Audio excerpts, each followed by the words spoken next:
ഇംഗ്ലണ്ടിനെതിരെ അവസാന T20 മത്സരത്തിൽ bat ചെയ്യുന്നതിനിടെ പരിക്കേറ്റ മലയാളി താരം സഞ്ജു സാംസണ് 6 ആഴ്ച വിശ്രമം വേണ്ടിവരും. താരത്തിന്റെ കൈവിരലിന് പൊട്ടലുണ്ടാണ് അറിയുന്നത്. ഇതോടെ ഈ മാസം 8-ന് ജമ്മു കശ്മീരിനെതിരെ ആരംഭിക്കുന്ന രഞ്ജി ട്രോഫി ക്വാർട്ടർ മത്സരത്തിൽ കേരളത്തിനു വേണ്ടി സഞ്ജുവിന് കളിക്കാനാവില്ല. ഇന്നലെ മുംബൈ വാങ്കഡെ സ്റ്റേഡിയത്തിൽ നടന്ന മത്സരത്തിൽ 16 റൺസുമായി സഞ്ജു മടങ്ങിയിരുന്നു.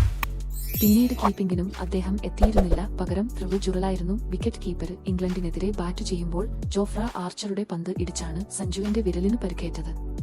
ആർച്ചറിന്റെ 3-ാം പന്ത് താരത്തിന്റെ വിരലിലാണ് പതിച്ചത്. ഇതോടെ കുറച്ചു നേരത്തേക്ക് കളി നിർത്തിവെച്ചു. തുടർന്ന് ടീം ഫിസിയോ എത്തി സഞ്ജുവിന്റെ പരിക്ക് പരിശോധിച്ചു. ബാൻഡേജ് ചുറ്റിയ ശേഷമാണ് സഞ്ജു വീണ്ടും ബാറ്റിംഗ് ആരംഭിച്ചത്. ഇതേ ഓവറിൽ ഒരു 6ഉം 4ഉം ഉൾപ്പെടെ 2 ബൗണ്ടറികൾ കൂടി നേടിയെങ്കിലും അടുത്ത ഓവറിൽ താരം പുറത്തായിരുന്നു. മാർക്ക് വുഡ് എറിഞ്ഞ 2-ാം ഓവറിലെ 5-ാം പന്തിലാണ് ജോഫ്ര ആർച്ചർ ക്യാച്ചെടുത്ത് സഞ്ജുവിനെ ഔട്ടാക്കിയത്. സഞ്ജുവിന്റെ പരിക്കിൽ രാജസ്ഥാൻ റോയൽസിനും ആശങ്കയുണ്ട്. പക്ഷേ IPL ആകുമ്പോഴേക്കും താരത്തിന്റെ പരിക്ക് മാറുമെന്നാണ് പ്രതീക്ഷിക്കുന്നത്. മാർച്ച് 21-നാണ് 2025 IPL-ന് തുടക്കമാകുക. ക്യാപ്റ്റൻ സഞ്ജു സാംസണ് പുറമെ ധ്രുവ് ജുറേലും രാജസ്ഥാനിൽ വിക്കറ്റ് കീപ്പറായി കളിക്കും.